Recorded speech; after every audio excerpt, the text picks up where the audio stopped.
name is Naharka Kudagula, and I am a senior and Health IT Pathway student at the Alliance Academy for Innovation.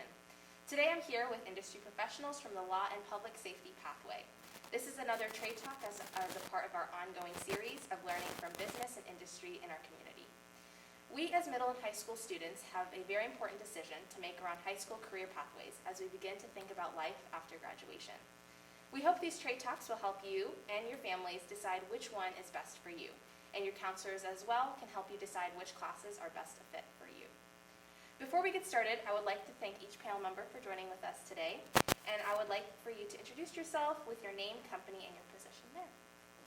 Okay, I'm Jill Spence. I am with Forsyth County 911, and I am training and recruitment specialist there.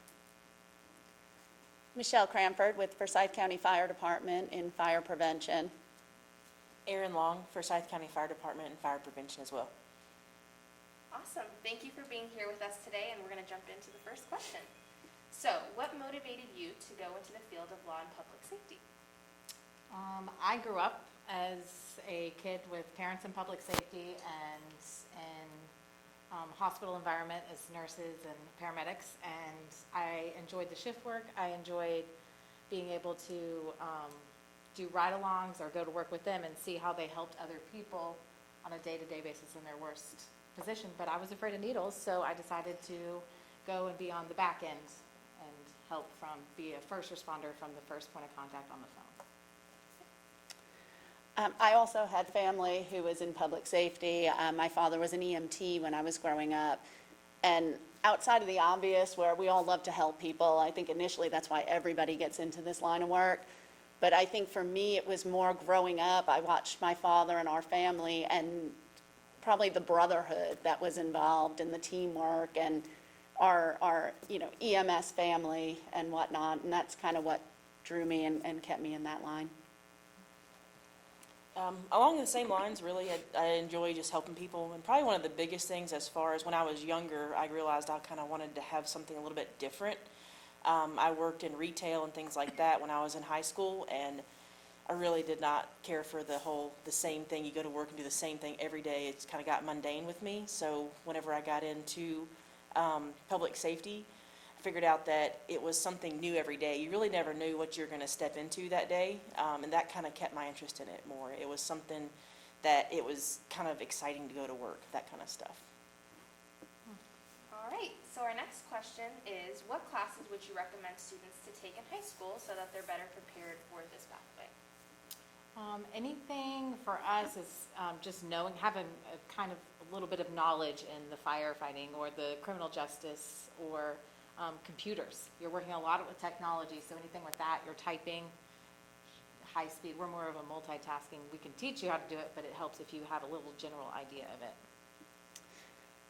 I would say a lot of the, as far as firefighting goes, a lot of the sciences, your chemistry and focusing on like combustion, maybe some applied physics when you're talking about hydraulics and pumping a truck. Definitely any type of health courses that you can take for, because we do the EMS and the medical side of things as well.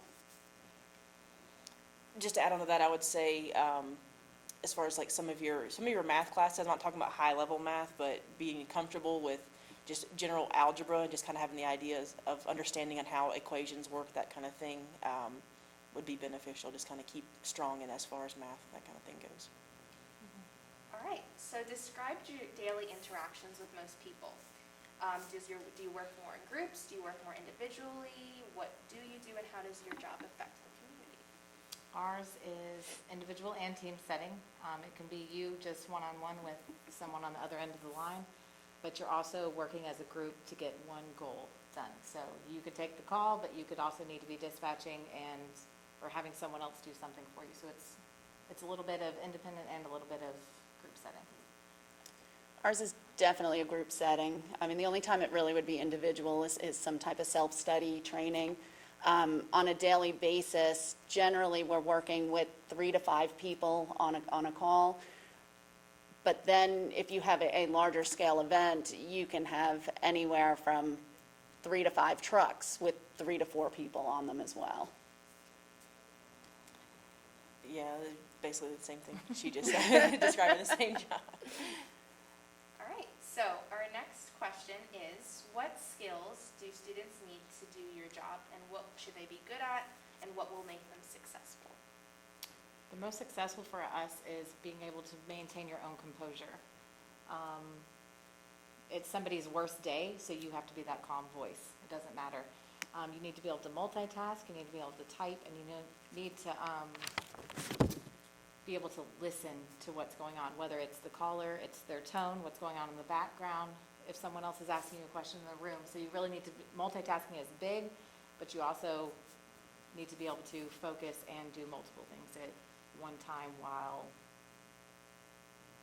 also reading into whatever they're saying and giving instructions. So, I don't know, a little bit of everything, yeah. I would say for the fire department and most public safety in general, the first and foremost for me would be integrity. I mean, you pull up to a scene and these people trust you immediately, and you need to be able to fulfill that for them. Also teamwork, physical fitness, problem solving, adaptability also, because things are always changing. I would add on compassion and like understanding that you may see the worst of somebody. Like she said, you're seeing somebody's usually worst day, and understanding that's not hopefully the way their life goes all the time, and kind of that understanding where you want to help them to better themselves is a really big thing, and not internalizing everything. So kind of understanding where things are coming from, but then also keeping yourself safe too. All right, so I know our conversation was brief today, but on behalf of myself and everyone on CTA in Forsyth County, I would like to thank you for helping us with today. And any middle school and high school students, we hope that this trade talk helped you. Thank you.